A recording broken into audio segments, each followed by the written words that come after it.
மிகவும் அன்பான சகோதர சகோதரிகளுக்கு ஜாய் டிவியின் வழியாக உங்களை சந்திப்பதில் நான் பெருமகிழ்ச்சி அடைகிறேன்.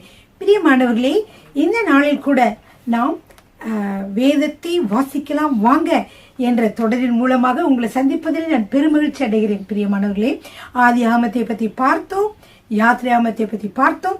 இன்றைய நாளிலும் நாம் லேவிய ராகத்தை பற்றி பார்க்க போறோம். லேவிய ராகமம் என்பது என்னவென்றால், லேவியர்கள், ஆசாரியர்கள், அவர்களை குறித்ததான பல செய்திகளை உள்ளடக்கியதுதான் இந்த லேவிய ராகமம். பிரியமானவர்களே, இந்த லேவிய ராகமம் யாரால் எழுதப்பட்டது என்றால் மோசேயால் தான் எழுதப்பட்டது. மோசேதான் ஆதியாகமம், யாத்ராகமம், லேவியராகமம், என்னாகமம், உபாகமம் இந்த 5 ஆகமங்களையும் அவரே எழுதினார். பிரியமானவர்களே, சரிங்க. இந்த லேவிய ராகமம் என்பது என்னவென்றால், அதுல ஒரு வருட காலம் உள்ள செய்திகளை, ஒரு வருடத்திற்கும் குறைவான செய்திகளை சொல்லப்பட்டிருக்குது. அதுல என்ன ஆண்டவர் சொல்றாரு, ஒவ்வொரு சட்டங்களையா சொல்றாரு. அதெல்லாம் என்ன செய்யறாரு, மோசே கேட்டுட்டு அதை அவர் ஆசிரியர்களுக்கு சொல்லி கொடுக்கிறாரு. இதுதான் லேவியராகமத்துல பார்க்கிறோம். யாத்ராகமத்துல நம்ம என்ன பார்த்தோம்னா, எப்படி இஸ்ரவேலர்கள் மீட்கப்பட்டார்கள். ஆதியாகமத்துல என்ன பார்த்தோம், எப்படி ஆண்டவர் ஒரு எபிரேய குலத்திலிருந்து ஒருவரை தனக்காக தேர்ந்தெடுத்து அவர்களை எப்படி அவர் ஆசீர்வதித்து வழி நடத்துகிறார் என்று சொல்லி பார்த்தோம். அதுல இருந்து ஆபிரகாம், யாக்கோபு அவங்களுடைய சந்ததி தான் எங்க வந்தாங்க, யாத்ராகமத்தில் பார்க்கிறோம். எப்படி என்றால், அவர்கள் யோசேப்பு என்பவர் மூலமாக, யோசேப்பு எகிப்து தேசத்துக்கு அங்க விற்கப்பட்டு அங்க போனதுனால என்ன ஆகுதுன்னா, அங்க அவர் மட்டும் இல்ல, பஞ்ச காலத்துல எல்லா உலகம் முழுவதற்கும் அவர் உதவி செய்கிறார். இஸ்ரவேலில் இருக்கக்கூடிய அவருடைய சகோதரர்களுக்கு கூட உதவி செய்கிறார். எனவே அந்த 12 மக்களும் 12 பேரும், யாக்கோபுடைய 12 பேரும் எகிப்து தேசத்திற்கு அங்கே அவர்கள் பலிகி பெருகி நிறைய மக்களாக ஆனதுக்கு அப்புறம் அங்கு இருக்கக்கூடிய எகிப்து அரசர் பயந்து என்ன செய்கிறார் என்றால், இப்படி அவர்களை விட்டோம் என்றால் அவர்கள் நம்ம நாட்டையே அடக்கி ஆழ்வார்கள் அல்லது நம்ம நாட்டை கைப்பற்றி விடுவார்கள் என்பதற்காக அவர்களை அடிமைகளாக அவர் என்ன செய்தார், அவர் வைத்திருந்தார். அடிமைகளாக எல்லா வேலையும் செய்வதற்கு அவர்களை பயன்படுத்தினார். கட்டடங்கள் கட்டுவதற்கு, பண்டக சாலையில் கட்டுவதற்கு, எல்லாவற்றிற்கும் அவர்களை பயன்படுத்தினார். அப்படிப்பட்ட அந்த கர்த்தரால் தேர்ந்தெடுக்கப்பட்ட அந்த இஸ்ரவேல் மக்கள், அவர்கள் அனைவரும் தான், அந்த 12 கோத்திரங்கள் சேர்ந்ததான் இஸ்ரவேல் என்று அழைக்கப்படுகிறது. இந்த இஸ்ரவேல் மக்களை கர்த்தர் என்ன செய்தார் என்றால், இவர்களை அடிமைத்தனத்திலிருந்து பிரித்தெடுத்து அவர்களை கானான் தேசத்திற்கு அழைத்து செல்கிறார். அப்படி அழைத்து சென்ற பொழுதுதான் அந்த யாத்ராகமத்தில் அதை பற்றிய கதைகள் நாம் பார்க்கிறோம். லேவியராகமத்தில் என்ன பார்க்கிறோம் என்றால், இப்படியாக மீட்கப்பட்ட ஜனங்கள் எப்படி இறைவனை அடைகிறார்கள், அன்று இறைவனுடன் எப்படி தொடர்பு கொள்கிறார்கள், மேலும் இறைவனுடன் உள்ள உறவை எப்படி தக்க வைத்துக் கொள்கிறார்கள் என்று சொல்லி, தக்க வைத்துக் கொள்ள முடியும் என்று சொல்லி இந்த லேவியராகமத்திலே நாம் பார்க்கிறோம். பிரியமானவர்களே, ஹல்லேலூயா. மேல் அது மட்டுமல்ல, லேவியராகமத்தினுடைய செய்தி என்னவென்றால், இரத்தத்தின் மூலமாக தேவனை அடைய முடியும் என்ற ஒரு கருத்து அங்கே காணப்படுகிறது. பிரியமானவர்களே, இதுல இந்த புத்தகத்துல அதிகமான பலிகளை நாம் பார்க்கிறோம். யாத்ராகமத்துல ஒரே ஒரு பலிதான். அது என்னவென்றால் உங்களுக்கு தெரியும், தலைச்சன்கள் சங்காரம் செய்கிற அந்த நாளிலே இவர்கள் பஸ்காவை புசிக்க வேண்டும். பஸ்கா பண்டிகையை ஆசரிக்கிறதுக்காக அந்த ஒரு நாளிலே என்ன நடந்தது, அந்த ஒரு நாளிலே நடந்தது இயேசு கிறிஸ்துவை, அவர்தான் ஒரு ஆட்டுக்குட்டியான தேவன், நமக்காக நம்முடைய பாவத்திற்கு நாம் மரிக்காதபடிக்கு நமக்கு ஜீவனை கொடுப்பதற்காக அவர் மரித்தார் என்று சொல்லி நாம் அதை பார்க்கிறோம். அவர் அந்த பஸ்கா பண்டிகை பஸ்கா என்பது இங்க இயேசு கிறிஸ்து சிலுவையில் மரிக்கப்பட்டதை காட்டுகிறது, நமக்காக மரித்தார் என்பதை காட்டுகிறது. இது ஒரு பலிதான். ஆனால் நீங்கள் லேவியராகமத்தில் பார்த்தீங்கன்னா பல பலிகள் இரட்சிப்பை குறித்து பல கோணங்களிலே என்ன செய்யப்படுகிறது. லேவியராகமத்தினுடைய முக்கிய செய்தி என்னவென்றால், லேவியராகமம் 19வது அதிகாரம் 2வது வசனத்தில் நாம் பார்க்கலாம். லேவியராகமம் 19வது அதிகாரம் 2வது வசனம், நீ இஸ்ரவேல் புத்திரரின் சபை அனைத்தோடும் சொல்ல வேண்டியது என்னவென்றால், உங்கள் தேவனும் கர்த்தருமாகிய நான் பரிசுத்தர், ஆகையால் நீங்களும் பரிசுத்தராயிருங்கள். ஹல்லேலூயா. எனவே இந்த புத்தகத்திலே அதிகமான சட்டங்கள் எல்லாம் இஸ்ரவேல் மக்களை மற்ற தேச மக்களிடமிருந்து எப்படி வேறுபடுத்துவது என்று சொல்லி ஆண்டவர் அவர்களை ஸ்பிரிச்சுவலியாக, மாரலி, மென்டலி அண்ட் பிசிக்கலி என்ன என்ன செய்கிறார் என்றால் ஆண்டவர் அவர்களை விட்டு பிரித்து, அதாவது ஆவிக்குரிய ரீதியாக, ஒழுக்க ரீதியாக, மன ரீதியாக, சரீர பிரகாரமாக எல்லாவற்றிலுமே மற்ற தேச மக்களை விட இஸ்ரவேல் மக்களை அவர் அவருக்கென்று பிரித்தெடுப்பதற்காக கொடுக்கப்பட்ட சட்டங்கள் தான் இந்த லேவியராகமத்திலே நாம் பார்க்கிறோம் பிரியமானவர்களே. ஹல்லேலூயா. எனவே இந்த இப்படிப்பட்ட இஸ்ரவேல்ல பாத்தீங்கன்னா பல பழக்க வழக்கங்கள் கூட ஆண்டவர் சொல்லி கொடுத்து அவர்களை மாற்றுவார். ஏனென்றால் அவர் ஒரே உண்மையான தேவனுக்கு அவர்கள் சேவை செய்வதற்காக வேண்டி மற்ற தேச மக்களிடமிருந்து அவர் பிரித்திருக்கிறார். எனவேதான் சொல்றார், நான் பரிசுத்தர், அதுபோல நீங்களும் பரிசுத்தராய் இருங்கள். ஹல்லேலூயா. இதுவே தேவன் லேவியராகமத்தில் இருக்கக்கூடிய சட்டங்களை கொடுத்ததற்கான காரணம் பிரியமானவர்களே. ஹல்லேலூயா. சரிங்க, இயேசு கிறிஸ்து வருவதற்கு முன்பாக மக்களை வழி நடத்துவதற்கு, அங்கிருந்து கொண்டு வந்த, அதாவது அடிமைத்தனத்தில் கொண்டு வந்த மக்களை சரிப்படுத்துவதற்கு, சீர்படுத்துவதற்கு, கர்த்தருக்கு நேராக திருப்புவதற்கு ஆவிக்குரிய ரீதியாக, மன ரீதியாக, ஒழுக்க ரீதியாக அவர்கள் மாறுவதற்கு என்ன தேவைப்பட்டது என்றால் சட்டங்கள் தேவைப்பட்டது பிரியமானவர்களே. ஆண்டவர் சொன்னார், நீங்க இப்படி நீங்கள் இருக்க வேண்டும், இந்த மாதிரி நீங்கள் நடந்து கொள்ள வேண்டும் என்று சொல்லி சொன்னார். அத்தனை சட்டங்களையும் சுருக்கமாக இயேசு சொன்னார். முதலாவது தேவனை முழு உள்ளத்தோடும், முழு ஆத்மாவோடும், முழு மனதோடும் அவருக்கு ஆராதனை செய்ய வேண்டும் என்று இயேசு சொன்னார். இரண்டாவதாக என்ன சொன்னார்? உன்னை போல பிறனையும் நேசி என்று சொன்னார். இந்த 2 சட்டங்களுக்குள்ளே எல்லா சட்டங்களுமே உள்ளே அடக்கமாயிருக்கிறது பிரியமானவர்களே. சரிங்க, இப்ப லேவியராகமத்திலே ஆண்டவர் அவர்களுக்கு பல சட்டங்களை சொன்னார். அந்த சட்டங்கள் மூலமாக மக்களை சீர்படுத்த, அவர் என்னன்னா எகிப்து தேசத்தில் இவ்வளவு நாள் அடிமைகளாக வாழ்ந்தார்கள். அவர்களுக்கு சட்டங்கள் தெரியாது, எப்படி பரிசுத்தமா இருக்க வேண்டும் என்று தெரியாது, கர்த்தருக்காக என்னவெல்லாம் செய்ய வேண்டும் என்று அவர்களுக்கு தெரியாது. எனவேதான் கர்த்தர் என்ன செய்தார்? சட்டங்களை கொடுத்தார். இந்த லேவியராகமத்தில் இருக்கக்கூடிய இந்த 27 அதிகாரங்களை கொண்ட இந்த லேவியராகமத்தை 5 பிரிவுகளாக பிரிக்கலாம் பிரியமானவர்களே. எல்லாமே சட்டங்கள் தான். எனவே இல்லையா, அதனால இப்ப நான் சொல்றேன். முதலாவது என்னன்னா, லாஸ் கன்சர்னிங் ஆஃபரிங்ஸ், அதாவது சாப்டர் 1ல இருந்து 7 வரைக்கும் பலிகளை பற்றியதான சட்டங்கள். இந்த 1-7 அதிகாரம் நீங்க பாத்தீங்கன்னா என்னென்ன பலிகளை நம்ம கர்த்தருக்காக செய்ய வேண்டும், இப்படி பலிகளின் மூலமாக ஆராதனை செய்ய வேண்டும் என்று சொல்லி பலிகளை குறித்ததான காரியங்களை 1ஆம் அதிகாரம் முதல் 7ஆம் அதிகாரம் வரைக்கும் நீங்கள் பார்க்கலாம். அடுத்ததாக நீங்க பாத்தீங்கன்னா 2ஆவதாக 8ஆவது அதிகாரத்திலிருந்து 10ஆவது அதிகாரம் வரை laws concerning priesthood, laws concerning priesthood, அதாவது ஆசாரியரை பற்றிய சட்டங்கள். 8ல இருந்து 10 வரைக்கும் ஆசாரியர்கள் எப்படி இருக்க வேண்டும், அவர்கள் எப்படி பரிசுத்தப்படுத்த வேண்டும், அவர்கள் பாவம் செய்தால் அவர்கள் எப்படி அவர்களை பரிகாரம் செய்ய வேண்டும் என்று சொல்லி பல காரியங்களை 8ல இருந்து 10 வரைக்கும் ஆசாரியருக்குரிய சட்டங்களை நீங்கள் பார்க்கலாம். அடுத்து 3ஆவதாக பாத்தீங்கன்னா லாஸ் கன்சர்னிங் பியூரிபிகேஷன், சாப்டர் 11ல இருந்து 22 சாப்டர்ஸ் வரைக்கும், அதாவது 11ஆவது அதிகாரம் முதல் 22 அதிகாரம் வரைக்கும் பரிசுத்தமாக்கப்படுதல் பற்றிய சட்டங்கள். எப்படி நாம் பரிசுத்தமாக்கப்படுகிறோம், எப்படி பரிசுத்தமாக்கப்பட வேண்டும், எதிலிருந்து பரிசுத்தமாக்கப்பட வேண்டும் என்று சொல்லி பரிசுத்தமாக்கப்படுதலுடைய சட்டங்களை நாம் 11ஆவது அதிகாரம் முதல் 22ஆவது அதிகாரம் வரைக்கும் பார்க்கலாம். அடுத்தது பாத்தீங்கன்னா லாஸ் கன்சர்னிங் ஃபீஸ்ட். ஃபீஸ்ட்னா என்னன்னா பண்டிகைகள். அப்ப தமிழ்ல பண்டிகைகளை பற்றிய சட்டங்கள் 23ஆவது அதிகாரம் 24ஆவது அதிகாரம். எப்படி பண்டிகைகளை நாம் கொண்டாட வேண்டும், என்னென்ன விதமான பண்டிகைகள் என்று சொல்லி 23, 24 அதிகாரங்களை நீங்கள் பார்க்கலாம். கடைசியாக லாஸ் கன்சர்னிங் த லேண்ட், அதாவது நிலத்தை பற்றிய சட்டங்கள். நிலத்தை பற்றிய சட்டங்கள் 25 முதல் 27 வரைக்கும் காணப்படுகிறது. ஆக மொத்தம் 1ல இருந்து 27 வரைக்கும் உள்ள லேவியராகத்தை நீங்கள் 5 விதமாக பிரிக்கலாம். பலிகளை குறித்ததான சட்டங்கள், ஆசாரியரை பற்றிய சட்டங்கள், பரிசுத்தமாக்கப்படுதலுக்குரிய சட்டங்கள், பண்டிகைக்குரிய சட்டங்கள், நிலத்தை பற்றிய சட்டங்கள் என்று 5 பிரிவுகளாக நாம் பிரிக்கலாம் பிரியமானவர்களே. இந்த நாளிலே நீங்க பாத்தீங்கன்னா பலிகளை குறித்ததான சட்டங்கள், ஆசாரியருக்குரிய சட்டங்கள், இந்த 2 சட்டங்களை பற்றி நான் நாளை உங்களுக்கு விளக்கப் போகிறேன். பலிகள் கர்த்தரை ஆராதிப்பதற்காக அவர்களுக்கு கொடுக்கப்பட்டது, கர்த்தரை பற்றி நினைப்பதற்காக, அவர்கள் சரியானவர்களாக பரிசுத்தம் உள்ளவர்களாக அவர்கள் மாற வேண்டும் என்பதற்காக பலிகள் கொடுக்கப்பட்டது பிரியமானவர்களே. இந்த பலிகளை பார்த்தீர்கள் என்றால் இதுல முதலாவது சர்வாங்க தகன பலி. இந்த சர்வாங்க தகன பலி என்றால்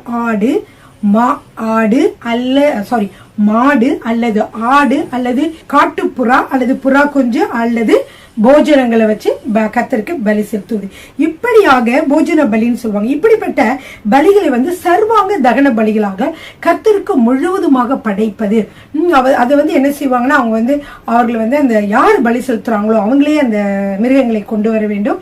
கொண்டு வருவது மட்டும் இல்ல, ஆடு மாடு எதுவா இருந்தாலும் அவர்கள் அதில் கை வைத்து என்ன செய்ய வேண்டும், தங்கள் கைகளை வைத்து அவர்கள் கையில வைக்க வேண்டும். அதற்கப்புறமாக அதை அவர்களை கொல்ல வேண்டும். அதை கொன்ற பிறகு ஆசாரியர் அந்த இரத்தத்தை எடுத்து என்ன செய்வார், அதில் வந்து அந்த பலிபீடத்தின் மீது தெளிப்பார். அதற்கப்புறமாக அதை வந்து என்ன செய்வார், அந்த பலிபீடத்திற்கக்கூடிய அக்கினியில தகனிப்பார். இப்படி அவர்கள் வந்து சர்வாங்க தகன பலியாக கர்த்தருக்கு செலுத்தினார்கள். இது பாவம். இதுல வந்து நம்ம இத்தனை பலிகளை பார்க்கிறோம் என்றால், கிட்டத்தட்ட சர்வாங்க தகன பலி, அடுத்ததாக போஜன பலி, அப்புறம் சமாதான பலி, பாவ நிவாரண பலி, குற்ற நிவாரண பலி, அசைவாட்டுதல் பலி. இதுல வந்து சர்வாங்க தகன பலி வந்து ஆடு மாடு அவங்களுடைய பொருளாதாரத்தை பொறுத்து நல்ல ஒரு சபையை முழுவதுமாக ஏதாவது காரியம்னா அவங்க வந்து பெரிய காளை அல்லது மாடு வந்து செலுத்த வேண்டும். அல்லது வந்து அதுக்கு அடுத்ததாக அல்லது பணம் வசதியிலே குறைவானவர்களாக இருந்தால் ஆடு, அதற்கும் செலுத்த முடியவில்லை என்றால் காட்டுப்புறா அல்லது புறா குஞ்சுகளை கர்த்தர் செலுத்த சொன்னார். அதனாலும் அவர்களால் செலுத்த முடியாவிட்டால் போஜன பலியாக அந்த மாவு, புளிப்பில்லாத மாவை வந்து கர்த்தருக்காக போஜன பலியாக கொடுக்க வேண்டும் என்று சொன்னார். இப்படியாக கர்த்தர் வந்து பலிகளை செலுத்த சொல்லியிருந்தார். ஏன், அவர்கள் வந்து பலிகளை செலுத்துகிற பொழுது அவர்கள் வந்து மனம் கசந்து, ஐயோ இப்படி ஒரு ஆடை நமக்கு பலியிடுகிறோமே, நம்ம செய்த பாவத்துக்கு ஆடு பலியாகுது, நம்ம செய்த பாவத்திற்கு காளை பலியாகுது, நம்ம செய்த பாவத்திற்கு இந்த புறாக்குஞ்சல் பலியாகிறது என்று நினைத்து அவர்கள் அதை அவர்கள் கொள்ளுகிற பொழுது அதை நினைத்து அவர்கள் அடுத்த முறை பாவம் செய்யாமல் இருக்க வேண்டும் என்பதற்காக ஆண்டவர் வந்து அது இதுக்காக செய்திருந்தாலும் என்ன செய்யறாங்க, மக்கள் திரும்பவும் பாவம் செய்துவிட்டு பலிகளை செலுத்தி கொண்டே இருந்தார்கள் என்று சொல்லி பார்க்கிறோம். இந்த சமாதான பலின்றதுல வந்து என்ன பாத்தீங்கன்னா, கொழுப்பு மற்றதுல வந்து இது பண்ணிட்டு மற்ற மிச்சத்தை தொடைகள் மற்ற பாகங்களை வந்து ஆசிரியர் எந்த ஆசிரியர் செலுத்துகிறாரோ அவருக்கு உரியதாக அது மாறுகிறது. பிரியமானவர்களே, அடுத்ததாக பாவ நிவாரண பலி, குற்ற நிவாரண பலி. பலி என்ன சொன்னேன், சர்வாங்க தகன பலி. இது வந்து பாவ நிவர்த்தி செய்ய தன் கையை அதன் மேல வைக்கணும். யாருக்கு பாவ நிவர்த்தியாகவும் நாங்கள் வைக்க வேண்டும். இதுல வந்து ஆரோனின் குமாரர்கள் அல்லது ஆரோன் வந்து என்ன செய்வாங்க, பலிபீடத்தில் சுற்றிலும் அந்த ரத்தத்தை தெளிப்பார்கள். இந்த முழுவதும் பலிபீடத்தில் தகனிப்பார்கள். இதனால இது பேர் சர்வாங்க தகன பலி. இதுல வந்து ஆசிரியருக்கு வந்து எந்த பங்கு இருக்கா இல்லைன்னு தெரியல, ஆனா முழுவதுமாக கர்த்தருக்காக என்ன செய்யணும், அவங்க பலியிட வேண்டும். போஜன பலி வந்து மெல்லிய மாவினால் எண்ணெய் வார்த்து அதன் மேல தூபவர்க்கம் போட்டு அதை வந்து செலுத்த வேண்டும். இதுல வந்து அடையாளமாக ஒரு பிடி அளவு மட்டும் என்ன செய்யணும், ஞாபக குறியாக தகனிக்கணும். அந்த பலிபீடத்தின் மீது அவங்க தகனிப்பாங்க. அதாவது ஒரு பிடி மாவு, கொஞ்சம் எண்ணெய், தூபவர்க்கம் எல்லாம் போட்டு என்ன செய்வாங்க, அங்க வந்து இது பண்ணுவாங்க.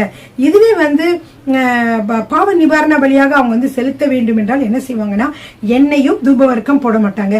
ஸ்தோத்திர காணிக்கைகள் அல்லது ஸ்தோத்திரம் அல்லது பிரதிஷ்டை மற்ற காரியங்களுக்காக வந்து கொண்டு வர வேண்டும் என்றால் அது என்ன செய்வாங்க, எண்ணெயை வார்த்து தூபவர்க்கத்தையும் அதை போட்டு அதை வந்து அவங்க வந்து தகனிப்பாங்க. இந்த தகனிக்கிற பொழுது ஒரு பிடி மாவு தவறு மற்றது எல்லாமே ஆரோனையும் அவனுடைய குமாரர்களை சேரும். எனவே கர்த்தர் எப்படி செய்திருந்தார் அந்த காலத்திலே, இந்த ஆசாரியர்கள் எப்ப பார்த்தாலும் வந்து பலி செலுத்தி கொண்டு அங்கேயே இருக்க வேண்டும், அவர்கள் உழைக்க முடியாது, ஒன்றும் செய்ய முடியாது. எனவே கர்த்தர் என்ன செய்தார் என்றால், அவர்கள் மக்கள் கொடுக்கிறதுல இருந்தே இவர்களுக்கு என்ன செய்தார், காணிக்கைகளாக சாப்பிடுவதற்கு ஆடு மாடு கோழி இதெல்லாம் சாப்பிடுறதுக்கு ஆடு மாடு இதெல்லாம். அடுத்தது வந்து அந்த மாவு வந்து ஒரு பிடி மாவு தவிர மற்ற மாவு முழுவதுமே இவர்களுக்கே சொந்தமாக கொடுக்கப்பட்டது. இப்படியாக கர்த்தர் ஆசாரியர்களையும் அவர் போஷித்தார். பிரியமானவர்களே, சமாதான பலியில நீங்க பாத்தீங்கன்னா இது வந்து சர்வாங்க தகன பலி போலயே செய்வாங்க. ஆனா இதுல வந்து ஆசாரியர்களுக்கு கொஞ்சம் பங்கு அதுல வந்து இருந்தது. இப்படி நம்ம அதுல வந்து பாத்தீங்கன்னா பாவ நிவாரண பலி, குற்ற நிவாரண பலி. பாவ நிவாரண பலினா என்னன்னா, கர்த்தருடைய கட்டளை யாது என்றது மீறி இது பாவம் என்பதை அறிந்தால் அவர்கள் என்ன செய்யணும், பாவ நிவாரண பலியை செலுத்த வேண்டும்.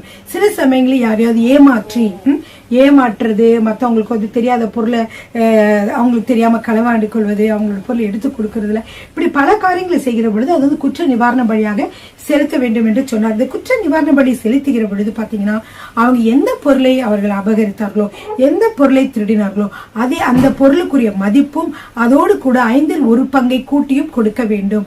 அது மட்டுமல்ல, அவனுடைய மதிப்புக்கு ஏற்றவாறு என்ன செய்ய வேண்டும் என்றால் குற்ற நிவாரண பலியாக ஆடு, மாடு இந்த மாதிரி ஏதாவது கூட அதோட கூட சேர்த்து செலுத்த வேண்டும். இப்படியாக குற்ற நிவாரண பலி இருந்தது பிரியமானவர்களே.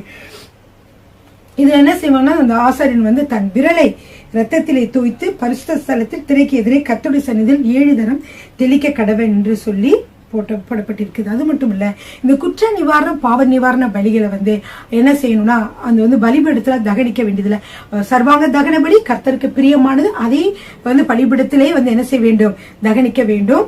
அதே மாதிரி சமாதான பலி அப்படி தகனிக்க வேண்டும். ஆனால் ஒரு வித்தியாசத்தை நீங்க பாத்துக்கோங்க. என்னன்னா, இப்ப வந்து அதிகாரம் 4ஆம் அதிகாரம் 12வது வசனத்திலே காலை முழுவதையும் பாளையத்திற்கு புறம்பே சாம்பல் கொட்டுகிற சுத்தமான இடத்திலே கொண்டு போய் கட்டைகளின் மேல் போட்டு அக்கனினாலே சுட்டு எரிக்க கடவன். பிரியமானவர்களே, இந்த பாவ நிவாரண பலி குற்ற நிவாரண பலிக்காக செலுத்தப்படுகிற அந்த ஆடு மாடு எந்த மிருகமா இருந்தாலும் அது முழுவதுமாக புறம்பே, பாளையத்திற்கு புறம்பே கொண்டு போய் சாம்பல் கொட்டுகிற இடத்துல போய் என்ன செய்யணும், அதை போட்டு கட்டைகளை போட்டு எரிக்க வேண்டும் என்று ஆண்டவர் கட்டளை கொடுத்திருந்தார். ஹல்லேலூயா. எனவே இந்த பலிகளானது நித்திய கட்டளையாக, நித்திய நியமமாக அப்படியே ஒவ்வொரு வருடங்களும் அவங்க வந்து செய்ய வேண்டும், ஒவ்வொரு நாளும் செய்ய வேண்டும் என்று சொல்லியிருந்தார்கள். பலிபீடமானது எப்பொழுதும் எரிந்து கொண்டே இருக்க வேண்டும். கட்டைகளை போட்டு மிருகங்கள் போட்டு என்ன செய்வாங்க, அவங்க பலியாக கொடுக்கப்பட்ட மிருகங்களை போட்டு எரித்து கொண்டே இருப்பார்கள். அப்படியாக அங்கு நடந்தது. 8வது அதிகாரத்திலிருந்து 10வது அதிகாரம் வரைக்கும் பாத்தீங்கன்னா 8, 9, 10 3 அதிகாரம் என்னவென்றால் ஆசாரியர்களை பற்றியதான குறித்ததான சட்டங்களை பார்க்கிறோம். ஹல்லேலூயா. பாருங்க, இந்த இதுல வந்து பாத்தீங்கன்னா 8ஆம் அதிகாரம் 1வது வசனம், கர்த்தர் மோசேயை நோக்கி, நீ ஆரோனையும் அவன் குமாரரையும் வரவழைத்து வஸ்திரங்களையும் அபிஷேக தைலத்தையும் பாவ நிவாரண பலிக்கு ஒரு காளையையும் 2 ஆட்டுக்கடாக்களையும் ஒரு கூடையில் புளிப்பில்லாத அப்பங்களையும் கொண்டு வந்து சபை எல்லாரும் ஆசரிப்பு கூடார வாசலுக்கு முன்பாக கூடி வரச்சி என்றார்.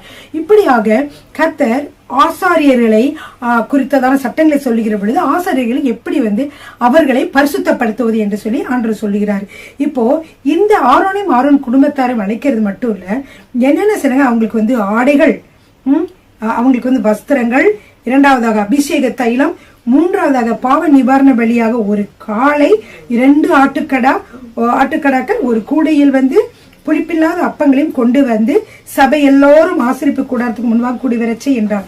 கர்த்தர் தனக்கு கட்டளிட்டபடியே மோசே செய்தார். பிரியமானவர்களே, அவர் என்ன செய்தார் என்றால் ஆரோனையும் ஆரோன் குமாரர்களையும் ஸ்நானம் பண்ண வைத்து அதுக்கப்புறம் அவர்களுக்கு ஆடைகளை உடுத்தி, அது பாருங்க, கர்த்தர் தனக்கு கட்டளிட்டபடியே மோசே ஆரோனையும் அவன் குமாரையும் வரவழைத்து அவர்கள், அதாவது அதிகாரம் 8ஆம் அதிகாரம் 6வது வசனம், கர்த்தர் தனக்கு கட்டளிட்டபடியே மோசே ஆரோனையும் அவன் குமாரரையும் வரவழைத்து அவர்களை ஜலத்தினாலே ஸ்நானம் பண்ணிவித்து அவனுக்கு உள்ளங்கே போட்டு இரட்டை கச்சையை கட்டி மேலங்கே உடுத்தி ஏபோத்தை தரித்து அதன் மேல் ஏபோத்தின் விசித்திரமான கச்சையை கட்டி அவனுக்கு மார்பதக்கத்தை அணிந்து பதக்கத்திலே ஊரின் தும்மியும் என்பவைகளையும் வைத்து அவன் தலையிலே பாகையை தரித்து பாகையின் மேல் அவன் நெற்றியிலே பரிசுத்த கிரீடம் என்னும் பொற்பட்டத்தை கட்டினான். பின்பு மோசே அபிஷேக தைலத்தை எடுத்து வாசஸ்தலத்தையும் அதில் யாவற்றையும் அபிஷேகம் பண்ணி பரிசுத்தப்படுத்தி அதில் கொஞ்சம் எடுத்து பலிபீடத்தின் மீதும் தெளிச்சாரு. அது மட்டும் இல்ல, அங்க இருக்க பனிமூட்டுகள் எல்லாத்தின் மீதும் தெளிச்சுட்டு அதுல கொஞ்சம் எடுத்து ஆரோனுடைய சிரசின் மேலும் தெளித்தார் என்று சொல்லி பார்க்கிறோம். இப்படியாக அபிஷேக தைலத்தை தெளித்து பரிசுத்தமாக்கப்பட்டார்கள் ஆரோனும் அவன் குமார்களாகிய ஆசாரியர்களும். இப்படியாக கர்த்தர் அவர்களுக்கு ஒரு கட்டளையிலே கொடுத்து இது பண்ணாரு. அது மட்டும் இல்ல, நீங்க போய் என்ன செய்யணும்னா 7 நாள் வந்து இந்த ஆசரிப்பு, அதாவது அவர் சுத்திகரிக்கப்பட்ட பிறகு, இந்த பரிசுத்தமாக்கப்பட்ட இந்த செரமனி முடிஞ்ச பிறகு 7 நாட்கள் வந்து என்ன செய்யணும், அவர்கள் அங்கேயே ஆசரிப்பு கூடாரத்தில் இருக்க வேண்டும். அங்கே இருந்து அவர்கள் கர்த்தருக்காக அவர்கள் அந்த ஆசரிப்பு கூடாரத்தை காவல் செய்ய வேண்டும். அப்புறம் 7 நாளுக்கு அப்புறம் பார்த்தீங்கன்னா திரும்பவுமாக என்ன செய்யறவங்க வந்து பலியிட வேண்டும் என்று சொல்லி பாவ நிவாரண பலியாகவும் சர்வாங்க தகன பலியாகவும் என்ன செய்யணும், கர்த்தருடைய சந்நிதியில பலியிடணும் என்று சொல்லியிருந்தார். இப்படியாக ஆசாரியர்கள் மக்களுடைய பாவங்களை அவர்கள் வந்து நிவர்த்தி செய்வதற்காக அடிக்கப்பட்ட ஆடுகளை ரத்தத்தெல்லாம் தெளிச்சு இவங்களை ஜனங்களை பரிசுத்தப்படுத்துறதுனால இவர்களையும் கர்த்தர் என்ன செய்தார்? பரிசுத்தப்படுத்தினார். அப்படியாக ஆரோனுடைய குமாரர்களும் பரிசுத்தமாக்கப்பட்டார்கள். பிரியமானவர்களே, இப்படி நீங்க பார்க்கிற பொழுது 9வது நாள் என்ன நடக்குதுன்னா, அவர்கள் என்ன செய்யறார்கள், என்னென்ன செய்ய வேண்டும் அப்படின்னு சொல்லி சட்டங்களை சொல்றாரு ஆண்டவர். அவர்கள் எப்படி பாவ நிவர்த்தி செய்யணும் என்று சொல்லி பல காரியங்களை ஆண்டவர் சொல்றாரு. அப்படி அவர் சொல்கிற பொழுது ஆண்டவர் சொல்றாரு, நீங்க கவனிங்க. இப்ப என்ன செய்யணும், நீங்க எல்லாரும் எனக்காக பலிகளை செலுத்தி ஆரோன் குமாரர்கள் எல்லாம் அந்த 7 நாள் முடிஞ்சு பலிகளை செலுத்தின உடனே ஒரு பெரிய காரியம் நடக்க போகுது அப்படின்னு சொன்னாரு. அது என்னவென்றால், அந்த கர்த்தருடைய சன்னிதானத்திலிருந்து கிளம்பி அந்த சர்வாங்க தகன பலியிலே போடப்பட்ட அந்த பலிகளை என்ன செய்து விட்டது, அக்கினி இறங்கி பட்சித்தது. இதை பார்த்தவுடன் மக்கள் மிகவும் ஆச்சரியப்பட்டார்கள். மிகவும் என்ன செய்தார்கள், முகம் குப்புற விழுந்து கர்த்தரை தொழுது கொண்டார்கள். பிரியமானவர்களே, ஹல்லேலூயா. அதை 9வது அதிகாரத்துல பார்க்கிறோம். 10வது அதிகாரத்துல என்ன பார்க்கிறோம் என்றால், இதுல நாதாபும் அபியூவும் ஆரோனுடைய குமாரர்கள். இவர்கள் என்ன செய்தார்கள் என்றால், கர்த்தர் இவ்வளவு பரிசுத்தப்படுத்தி அவர்களை வைத்திருந்த பொழுது அவர்கள் கர்த்தருடைய சன்னிதானத்தில் இருக்கக்கூடிய அந்த அக்கினியை விட்டு வேற அக்கினியை என்ன செய்தார்கள்னா தூப கலசத்துல போட்டுட்டு தூப கலசத்துல தெரிச்சுட்டு மக்கள் முன்னாடி அவங்க சேவை செய்ய வந்தாங்க. ஆனா ஆண்டவர் என்ன செய்தார் என்றால், அவர்களை கர்த்தருடைய சன்னிதிலிருந்து அக்கினி புறப்பட்டு அவர்களை பட்சித்தது. அவர்கள் கர்த்தருடைய சன்னிதானத்தில் செத்தார்கள் என்று சொல்லி பார்க்கிறோம். ஏனென்றால் கர்த்தருடைய அக்கினி, கர்த்தர் மிகப்பெரியவர், இந்த உலகத்தையே படைத்தவர், நம்மை ஆட்சி செய்கிறவர். அவருக்கு என்ன செய்யணும், அவருக்குரிய கனத்தை கொடுக்காதபடி அவர்கள் ஆசாரியர்களாக நாம ஆயிட்டோம், நம்ம இஷ்டப்படி செய்யலாம் என்று சொல்லி நினைத்து அவர்கள் என்ன செய்தார்கள் என்றால், அவர்களாக என்ன செய்தார்கள், அக்கினியை வெளியிலிருந்து கொண்டு வந்த அக்கினியை போட்டு செய்தார்கள். இது கர்த்தருக்கு பிடிக்கவில்லை. ஏன் இது இப்படி செய்தார் என்றால், வருகிற காலங்களிலே ஆசாரியர்கள் உண்மையானவர்களாக, ஒழுக்கம் உள்ளவர்களாக, கர்த்தருக்கு பயப்படுகிறவர்களாக இருக்க வேண்டும் என்பதற்காகத்தான். பிரியமானவர்களே, கர்த்தர் ஒரு முன் உதாரணமாக இதை அவர் செய்கிறார். ஏனென்றால் அவர்கள் இப்படியே அவர்களை விட்டு என்ன செய்வாங்க, இன்னும் ஏற்கனவே மக்கள் மோசமானவர்களாக, முறுமுறுத்தவர்களாக, கீழ்ப்படியாதவர்களாக, வணங்கா கழுத்துள்ள மக்களாக இருக்கிறார்கள். அப்படி இருக்கிற பொழுது ஆசாரியர்கள் எப்படி இருக்க வேண்டும், உண்மை உள்ளவர்களாக இருக்க வேண்டும் என்று சொல்லி கர்த்தர் எதிர்பார்த்தார். பிரியமானவர்களே, நமக்கு இது மிகவும் மனதிற்கு ஒரு கஷ்டமான ஒரு காரியமாக இருந்தாலும் கர்த்தர் பரிசுத்தத்தை எதிர்பார்க்கிறார். அப்படிப்பட்ட தேவனாக இருந்தார். ஏனென்றால் மக்களுக்கு பரிசுத்தத்தை கற்றுக் கொடுப்பதற்காக, பரிசுத்தமாக அவர்கள் வாழ வேண்டும் என்பதற்காக. பிரியமானவர்களே, இந்த மாதிரி காரியங்கள் நடந்ததை நம்ம பார்க்கிறோம். சரிங்க பிரியமானவர்களே, இப்போ நம்ம 2 காரியங்களையும் பார்த்திருக்கிறோம். முதல் 1லிருந்து 7 அதிகாரங்கள் வரைக்கும் பலிகளை பற்றியதான சட்டங்களை பார்த்தோம். 2வது ஆசாரியருக்குரிய சட்டங்களை பார்த்தோம். பிரியமானவர்களே, அடுத்த வீடியோவில் நாம் வருகிற பொழுது நாம் 3வதான பரிசுத்தமாக்கப்படுதலின் சட்டங்களை குறித்ததாக நம்ம அடுத்த வீடியோவிலே நாம் பார்க்கலாம். கர்த்தருக்கு ஸ்தோத்திரம். கர்த்தர் உங்களை ஆசீர்வதிப்பாராக. ஆமென்.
ஆமாண்டவரே, அப்பா அந்த காலை வேளையிலும் உமக்கு நன்றி.